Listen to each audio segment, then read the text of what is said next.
Même si le mensonge semble être d'une si grande distance, la vérité a assez de longues jambes pour la rattraper. Mesdames et messieurs, bienvenue encore une fois sur les ondes de la Voix de la République. Message télévision, c'est votre humble serviteur, Trésor Dissel Moussakoli. Hein. Appelez le papa, appelez le maman. Dis-leur que vous pensez Sango, avant dit l'émission, la Voix de la République, votre voix. Par ici, nous portons la voix de la population. Les choses que les députés n'arrivent pas à parler, les choses que le politique n'arrive pas à dire pour des vérités, de vraies vérités. Sur ce plateau, le mensonge n'a pas assez de place pour convaincre à dire autre chose que la vérité. Mesdames et messieurs,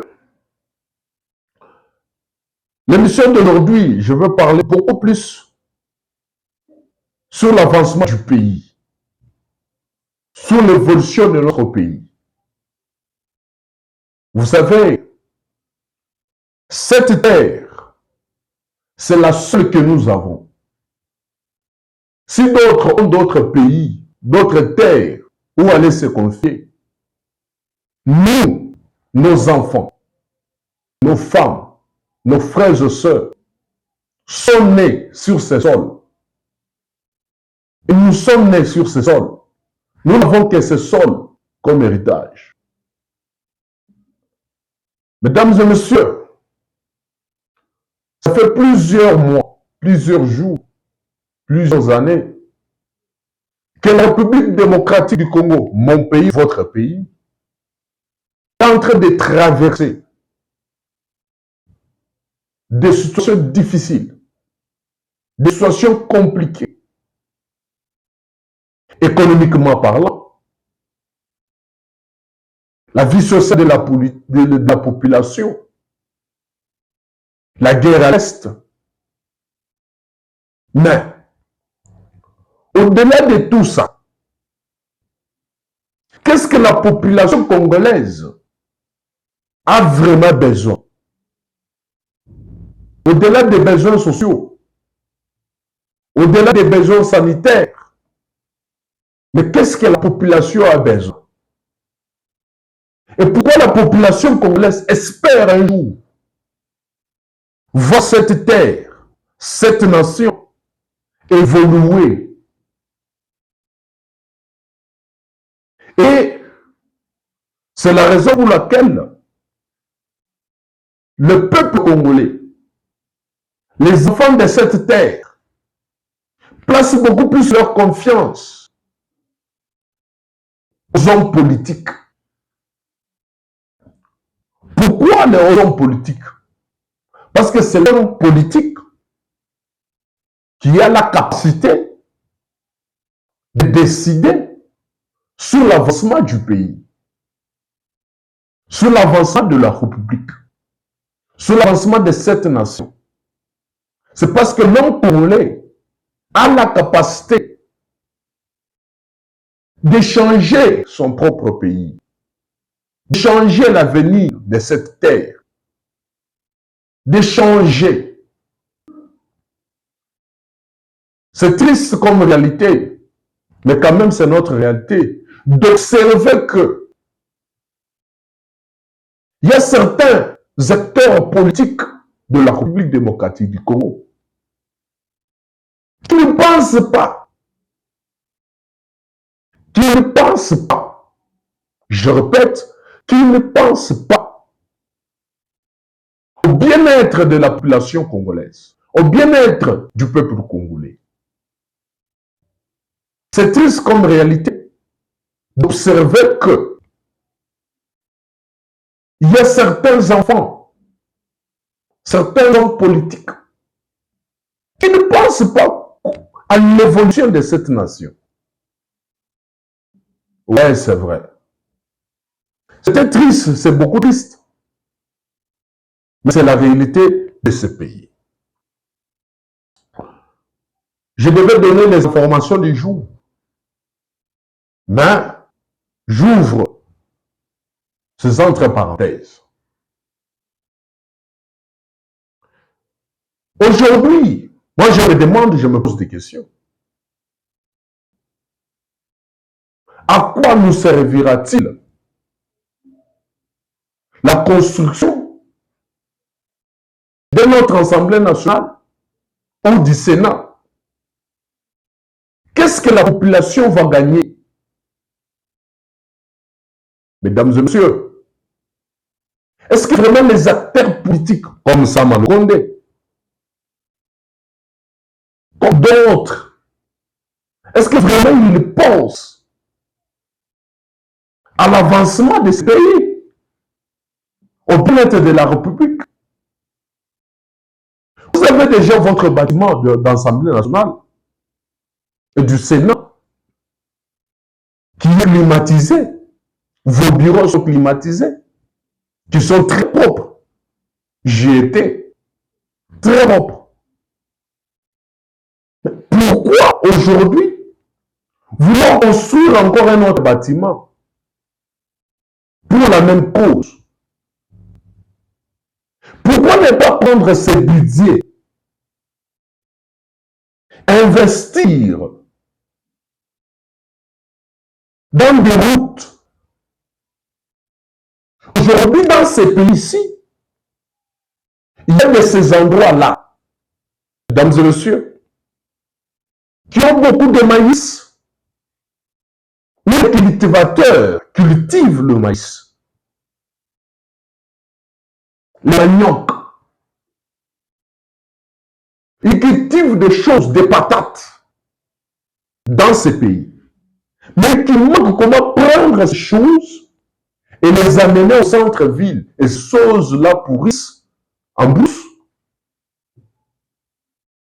Non parce qu'il manque de force ni de capacité d'amener ces choses au centre-ville, mais seulement parce qu'il manque de route pour nous faire parvenir ces choses-là ici au centre-ville à Kinshasa, à Lubumbashi, aujourd'hui en Bujumaï.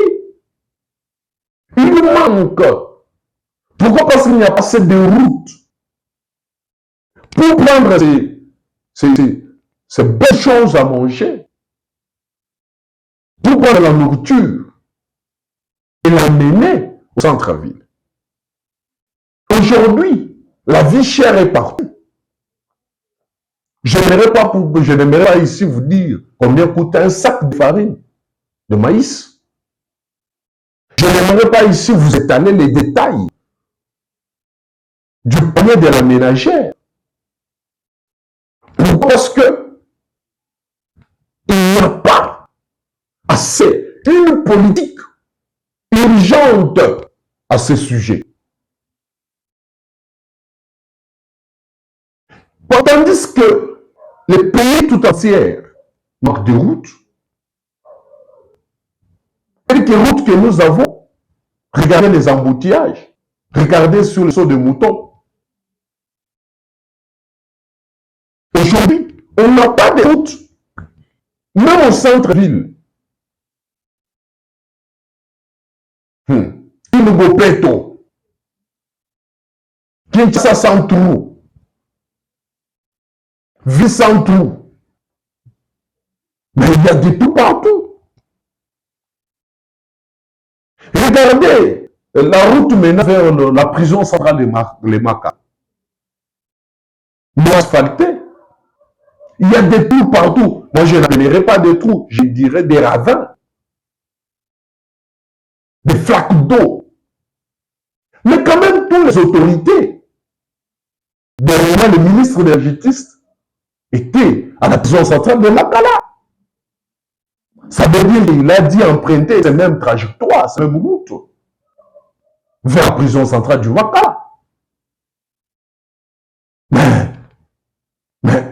Mais je me demande, ils ne voient pas ces choses-là pour interpeller à ses collègues ministres des infrastructures.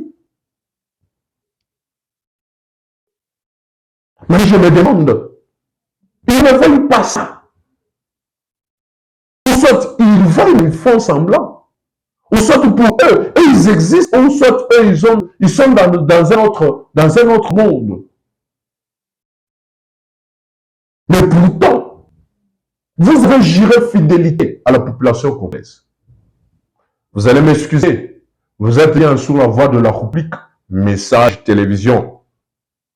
Ici, c'est pour les. Parlons-en. Ici, c'est nous discutons. Ici, nous parlons. C'est message télévision. C'est votre message. Le message de la population congolaise que nous amenons aux autorités. C'est la voix de la République. Ici, nous portons la voix de la République. La voix de sans voix. Et tâchez de vous abonner massivement sur la chaîne pour permettre ce travail d'arriver, ce que nous disons d'arriver aux oreilles des autorités congolaises, les autorités compétentes. Mesdames et messieurs, aujourd'hui c'est déplorable partout. À Lubumbashi n'en parlons pas, il n'y a pas de route. Likasi, Kambove, Tchope, Pandanjika, Pananga, Luputa, il n'y a pas assez de route. Vous allez nous dire que toute la population de partout ne cultive pas. Ils vous cultivent des maïs. Ils vous cultivent des choses. Mais seulement, il manque comment amener ces choses-là au centre-ville. Et le manque de développement partout, c'est ce qui amène la famine. C'est ce qui amène la mort. C'est ce qui amène le kouloum. Comme ça qu'on lui voit parler, non, lui, il dérange un peu trop. Il parle trop. Nous sommes là pour parler au nom de la population, au nom de la République. Nous allons construire encore un bâtiment pour l'Assemblée nationale, pour les Sénats. Est-ce que vous pensez vraiment pour la population congolaise?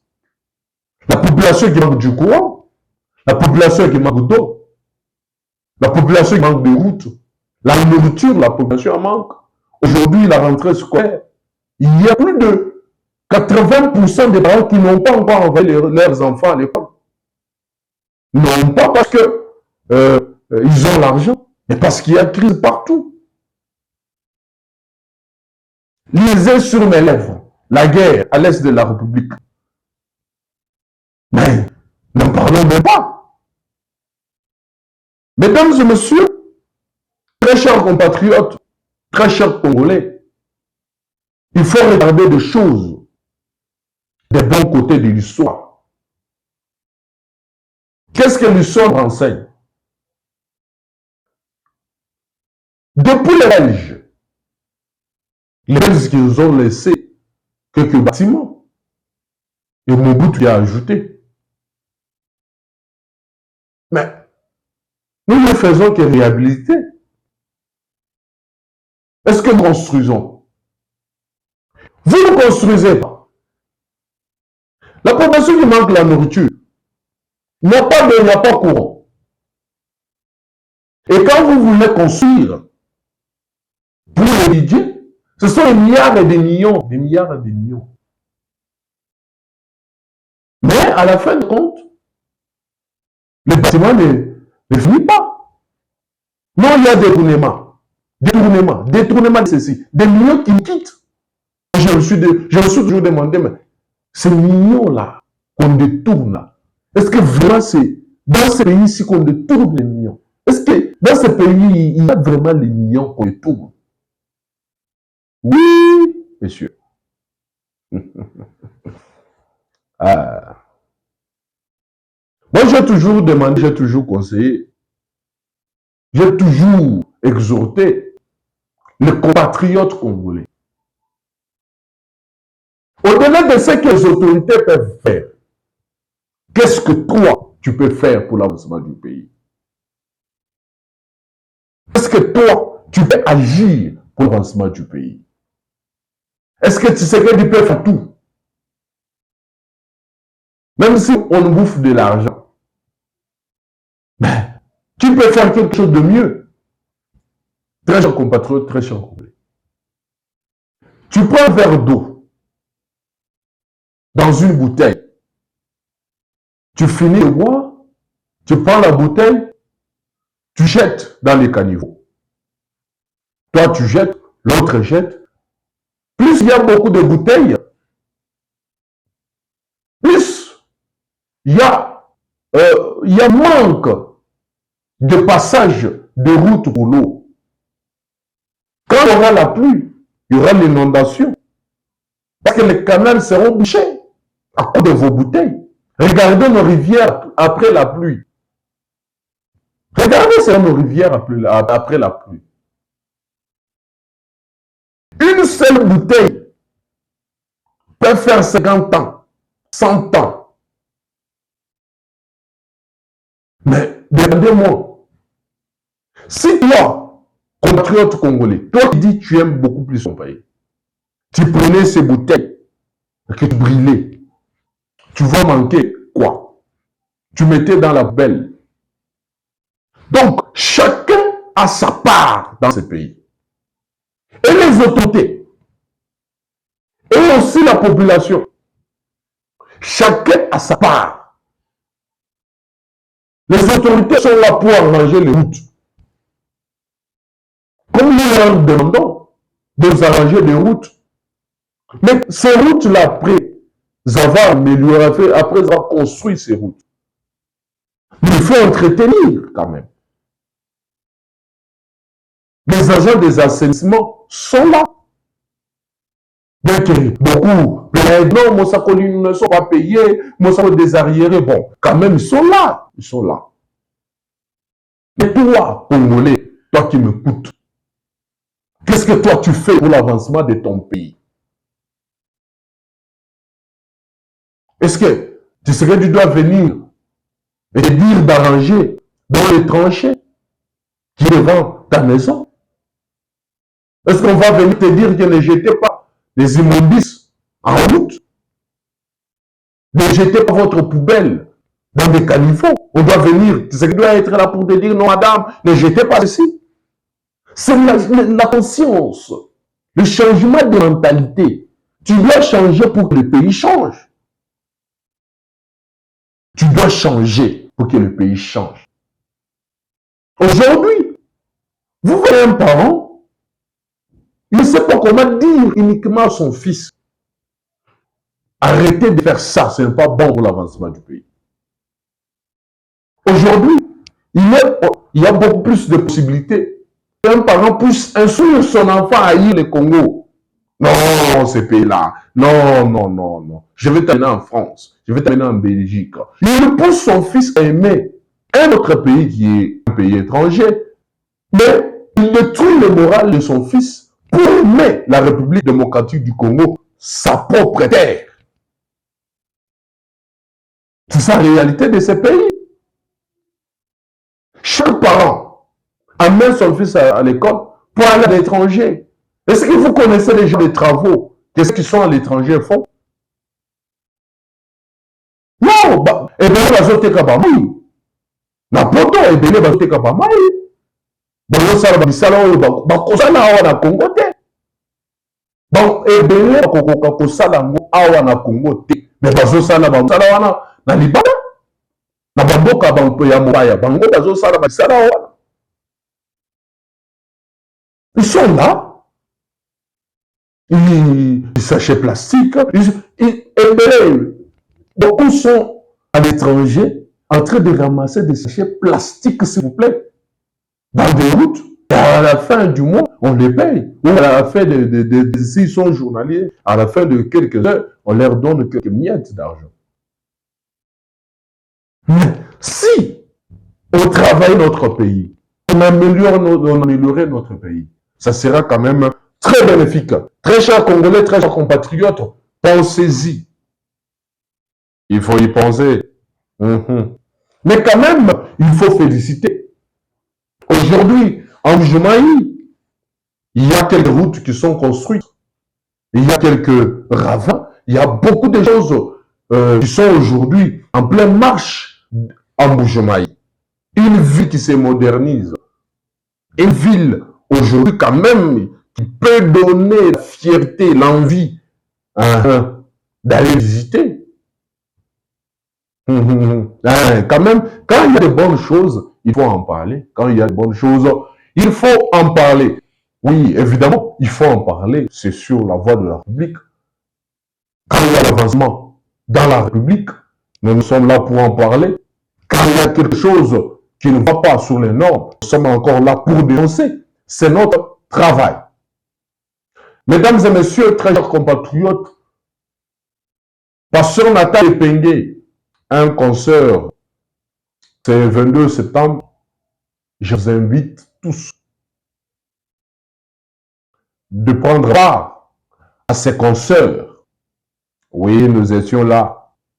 Nous étions là, on a posé des questions. Vous tous, vous savez que nous avons posé des questions. Nous étions là, on a posé des questions pour vous. Pour vous. Dans l'avenir, nous recevons encore beaucoup plus des acteurs politiques pour débattre autour de la question. Qu'est-ce qu'il faut faire pour l'avancement du pays? Est-ce qu'il faut donner encore beaucoup d'argent aux déteneurs? Ou soit on peut appeler les moines en moka, les dignes fils du pays, et leur donner des moyens pour construire leur pays. Et comment il faut procéder? Comment il faut procéder pour faire donner ce travail? Mesdames et sœurs, c'est la fin de la voie de la République d'aujourd'hui. Nous sommes contre. Là, moi, je ne vois pas l'intérêt. Oh, Arena, Arena, Congo, et ceci, tout. Non, non, non, non. Là, moi, je ne suis pas d'accord. Bon, Sako, tu n'es pas d'accord? Oui, monsieur, je ne suis pas d'accord. Je ne suis pas d'accord non plus de construire encore un autre bâtiment pour l'Assemblée nationale et du Sénat. Je ne suis pas d'accord. Oui, je ne suis pas d'accord. Prenez ce budget, donnez aux enfants du pays. On va et à la prochaine.